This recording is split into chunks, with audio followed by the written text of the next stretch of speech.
नमस्कार दोस्तों, आज की इस वीडियो में आपका फिर से स्वागत है। दोस्तों आज की इस वीडियो में करेंगे BECC 103 के इकाई 3 को। हमारी इकाई का नाम है आर्थिक निष्पादन के माप। दोस्तों इस इकाई के आज हम टॉपिक नंबर 3 को समझेंगे, 4 को समझेंगे, जो कि है हमारा वास्तविक तथा मौद्रिक सकल घरेलू उत्पाद। ठीक, इसमें देखिए शुरू करते हैं इस टॉपिक को। तो मौद्रिक चरों की गणना उनके प्रचलित कीमतों पर की जाती है, जबकि जो वास्तविक चरों की जो गणना की जाती है वो किस पे आधार पर की जाती है। मौद्रिक चरों को मुद्रास्फीति और विस्फीति से समायोजित करके इनकी गणना की जाती है। लेकिन जो वास्तविक घरेलू उत्पाद होता है उसकी गणना मुद्रास्फीति के द्वारा नहीं करते हैं। ठीक है, अब देखते हैं मौद्रिक चरों में परिवर्तन मात्रा में परिवर्तन तथा कीमत में परिवर्तन दोनों को प्रभाव रूप से प्रदर्शित करता है। जो मौद्रिक चर होते हैं वो क्या बताता है कि हमें जो किसी की प्राइस में चेंजेस आए हैं प्रचलित कीमतों पर। ठीक है, मान लो कि अभी पेनी कितना मार्केट में 3 रुपए का है। ठीक है, 3 रुपए से कितना इसका वैल्यू 5 रुपए हो जाएगा। ठीक है, क्वांटिटी सिर्फ एक ही रहेगी, 5 रुपए में एक पेन मिल रहा है, तो इन दोनों को बताता है। ठीक है, उसके बाद में ये क्या बताता है कि जो जबकि वास्तविक चर परिवर्तन तथा अथवा मात्रा में परिवर्तन की सही तस्वीर उपलब्ध करवाता है। जो वास्तविक एक्चुअल चीजें बताता है हमें कि कितना है कितना नहीं है। इसमें क्या मतलब पता तो चल जाता है लेकिन उतना फिक्स नहीं रहता। अब देखते हैं वास्तविक सकल घरेलू उत्पाद। ये इसे हम क्या इसे मौद्रिक राष्ट्रीय आय भी तथा प्रचलित वर्ष की कीमतों पर वस्तुएं एवं सेवाओं के मूल्य के रूप में परिभाषित करना। इसको हम क्या कहते हैं, जो भी प्रचलित कीमतों पर वस्तु और सेवाओं की जो भी अभी चीजें चल रही हैं उसके द्वारा उससे ये परिभाषित किया जाता है। यह आर्थिक वृद्धि को मापने का एक खराब संकेतक है, क्योंकि इससे क्या हम एग्जैक्ट नहीं माप पाएंगे क्या कितने चेंजेस हैं कि क्या हुआ क्या नहीं हुआ। यह प्रचलित वर्ष में उत्पादित वस्तुओं एवं सेवाओं को प्रचलित वर्ष की कीमतों के गुणनफल के द्वारा प्राप्त किया। ठीक है दोस्तों, वास्तविक सकल घरेलू उत्पाद अथवा स्थिर कीमतों पर सकल घरेलू उत्पाद अथवा अर्थव्यवस्था की वास्तविक वृद्धि को मापता है। ठीक है, यह प्रचलित वर्ष में उत्पादित वस्तुएं एवं सेवाओं को आधार वर्ष की कीमतों के गुणनफल से प्राप्त किया जाता है। जब प्रचलित वर्ष में जो भी उत्पादित वस्तुएं और सेवाएं हैं उनको आधार वर्ष की कीमतों के गुणनफल से इनको क्या हम प्राप्त कर लेते हैं। वास्तविक सकल घरेलू उत्पाद में वृद्धि काल पर्यंत अर्थव्यवस्था के निष्पादन में सुधार को इंगित कर। ठीक है, यह मात्रा में परिवर्तन को भी क्या प्रदर्शित करता है, कितना चेंजेस हुआ, कितनी क्वांटिटी बढ़ी है दोस्तों, कितनी कम हुई है। अब हम देखते हैं कि एक फॉर्मूला स्थिर कीमतों पर सकल घरेलू उत्पाद।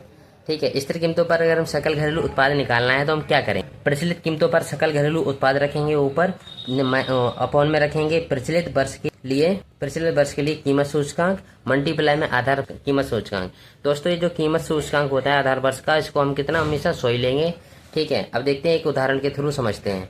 मौद्रिक सकल घरेलू उत्पाद को वास्तविक सकल घरेलू में हमें चेंज करना है, तो क्या करना है, ये कुछ इस तरह के आपके सामने कुछ क्वेश्चन। प्रचलित वर्ष की कीमतों पर सकल घरेलू उत्पाद कितना 2,50,000 रुपए दे रखा है, और प्रचलित वर्ष के लिए कीमत सूचकांक कितना 250 रुपए दे रखा है। तो आपको क्या करना है, इस वाले फॉर्मूले में फिट कर देना। 2,50,000 ये क्या है हमारा प्रचलित वर्ष की कीमतों पर, यानी ये वाला यहाँ इसको रखेंगे हम ऊपर।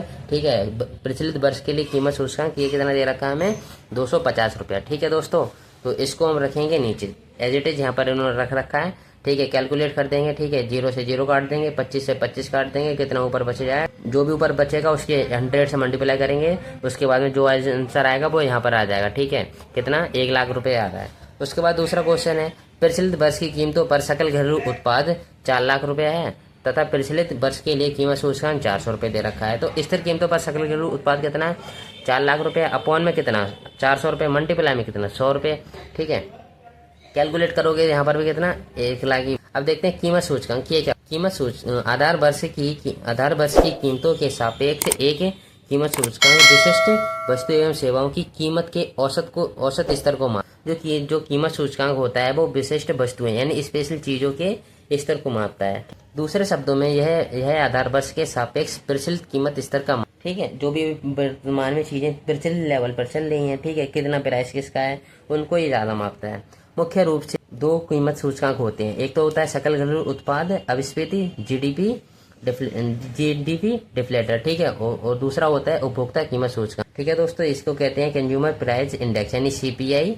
ठीक है, अब हम देखते हैं सकल घरेलू उत्पाद अभिस्फीति यानी GDP डिफ्लेट। ये क्या होता है कि सकल घरेलू उत्पाद अभिस्फीति सकल घरेलू उत्पाद में सम्मिलित की गई वस्तुएं एवं सेवाओं की कीमतों के औसत स्तर को मापता है ये। ठीक है। यह मौद्रिक सकल घरेलू उत्पाद से वास्तविक सकल घरेलू उत्पाद में रूपांतरित करने के लिए उपयोग किया। ठीक है दोस्तों, यह मूल्य वृद्धि के प्रभाव को घटाता है। जो मूल्य वृद्धि होती है उसका जो भी प्रभाव पड़ता है उसको क्या ये रिड्यूस करता है। ठीक है। तथा यह भौतिक उत्पाद में वास्तविक परिवर्तन को निर्धारित करता है। जो भी चीजें एक्चुअल में हैं उसको क्या वास्तविक परिवर्तन को निर्धारित करता है। ठीक है, कौन सी चीज कितनी है एज इट इज वही बताएगा। यह दिए गए वर्ष में मौद्रिक सकल घरेलू उत्पाद का वास्तविक सकल घरेलू उत्पाद के अनुपात है। ठीक है, दूसरे शब्दों में यह बास्केट परिवर्तन के साथ एक कीमत सूचकांक प्रतीकात्मक रूप में। देखिए, सकल घरेलू उत्पाद अपस्फीति कारक अगर हमें निकालना है तो हमें कुछ ये फॉर्मूला दे रखा है। मौद्रिक सकल घरेलू उत्पाद ऊपर रखना है, अपॉन में वास्तविक सकल घरेलू उत्पाद, मल्टीप्लाई में दोस्तों हमेशा ही शो रहेगा आपके। एक उदाहरण के थ्रू हम यहाँ पर समझ लेते हैं। सकल घरेलू उत्पाद कितना 21,100 रुपये 100 करोड़ दे रखा है तथा वास्तविक सकल घरेलू उत्पाद 20 करोड़ रुपए दे। तो आपको करना है सकल घरेलू उत्पाद बराबर होता है हमारा क्या होता है मौद्रिक सकल घरेलू उत्पाद, जिसकी वैल्यू में कितनी 21 करोड़ 1,000 दे रखा है जो भी है, और नीचे में 20,000 करोड़ दे रखा है। मल्टीप्लाई में 100 कर देंगे तो जो हमें मिलेगा 105.5 मिल रहा है। ठीक है, हम सकल घरेलू उत्पाद अपस्फीति कारक के उपयोग के द्वारा मौद्रिक सकल घरेलू उत्पाद में परिवर्तित कर सकते हैं। अब देखते हैं वास्तविक सकल घरेलू उत्पाद ये क्या होता है। इसको निकालने के लिए फॉर्मूला होता है कि मौद्रिक सकल घरेलू उत्पाद ऊपर रहेगा, अपॉन में सकल घरेलू उत्पाद अपस्फीति कारक, जो कि अभी हमने क्या ऊपर निकाला है। ठीक है, इंटू में। ठीक है दोस्तों, यहाँ पर मान लो कि कोई कितना 5 लाख रुपए, ठीक है 5 लाख है। ठीक है, नीचे में कितना, नीचे में 50। ठीक है, इसको कैलकुलेट करोगे तो हमें क्या आंसर मिल जाएगा। तो हमें क्या निकल जाएगा वास्तविक सकल घरेलू उत्पाद। अब देखते हैं उपभोक्ता कीमत सूचकांक ये क्या होता है। कंज्यूमर प्राइस इंडेक्स यानी सीपीआई। उपभोक्ता कीमत सूचकांक उपभोक्ता वस्तुओं एवं सेवाओं के स्तर निश्चित बास्केट की खरीद कीमतों को मापता है। जो ये उपभोक्ता कीमत सूचकांक होता है ये क्या जो भी मतलब उपभोक्ता हैं, जो भी कंज्यूमर हैं, जो भी लोग किसी सामान को यूज करते हैं, उनके खरीद जो भी वो किसी चीज को खरीदते हैं उनके स्तर को मापता है। ठीक है, कि आज आपने इतना चीजें खर्च किया तो आपका ये क्या कीमत सूचकांक है, कितना आप खर्च करते हैं। ठीक है, ये कभी ऐसा चलता रहता है। जिस तरह ये ग्राफ ऊपर नीचे बढ़ रहा है, कभी तो ऊपर चले जाए, कभी हाई चले जाए, कभी लो चले जाएगा। ठीक है, बास्केट में वस्तुओं एवं सेवाओं की निश्चित सूची जैसे भोजन, कपड़ा, ईंधन तथा घर को रखा जाता है। ठीक है, ये वास्तविक चीज है जिनको क्या हर किसी को चाहिए ही चाहिए।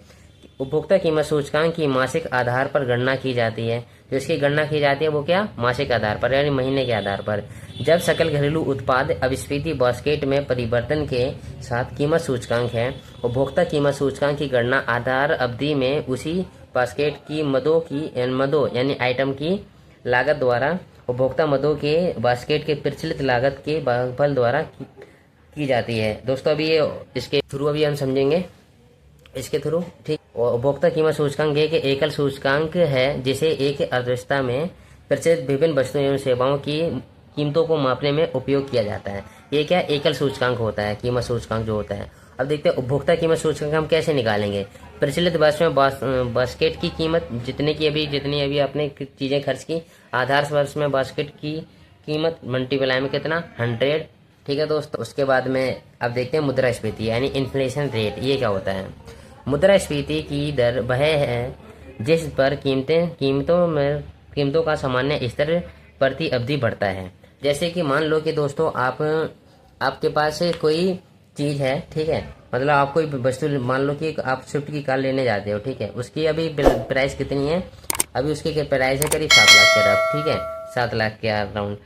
और अभी वो क्या होता है कि 2 महीने बाद उसकी या कल के दिन उसकी क्या 7 लाख से डायरेक्ट प्राइस बढ़ के कितनी 9 लाख हो जाती है। ठीक है, 10 लाख हो जाती है। तो इससे क्या इसी को मुद्रास्फीति कहते हैं। ठीक है, जो चीजें होती है उनकी निरंतर चीज में बढ़ती अवधि क्या बढ़ता ही रहता है। ठीक है, अगर अचानक गिर जाता है, ठीक है, जैसे कि आज 7 लाख है, कल 9 लाख हो गया। ठीक है, 9 लाख से फिर से 7 लाख हो गया अगले दिन, तो ये मुद्रास्फीति नहीं होती दोस्तों, इसको कहते हैं उच्चावच अल्पावधि। ठीक है दोस्तों, अब आगे देखते हैं मुद्रास्फीति दर को मापने के लिए कीमत सूचकांक का हम उपयोग करते हैं। इसे किसी अवधि में प्रतिशत परिवर्तन के रूप में मापा जा सकता है। इसकी गणना इस प्रकार की जाती है। मुद्रास्फीति की दर P2 माइनस में P1 अपॉन में P1 × में 100। ठीक, देखिए जब P1 क्या होता है, जो पूर्व अवधि में कीमत सूचकांक का मूल्य है, तथा P2 प्रचलित अवधि में कीमत सूचकांक का मूल्य। ठीक है दोस्तों, यहाँ पर एक उदाहरण दे रखा है, यदि सकल घरेलू उत्पाद अपस्फीति कारक पूर्व अवधि में 100 से बढ़कर प्रचलित अवधि में 112 हो जाता है, तब मुद्रास्फीति दर की गणना इस प्रकार की जाती है। मुद्रास्फीति की दर देखिए 112 है, ठीक है, 112 है, ठीक है। उसके बाद में 100, उसके बाद में अपनी अच्छा अपन में 100, ये वही है दोस्तों P2 माइनस में P1 अपॉन में P1। ठीक है दोस्तों, इसको ये दर्शा रहा है। इसको आप कैलकुलेट करोगे आपको कितना 12% मिलेगा। ठीक है दोस्तों, ये वाला जो इस इकाई का 5वां टॉपिक है वो अगली वीडियो में करेंगे।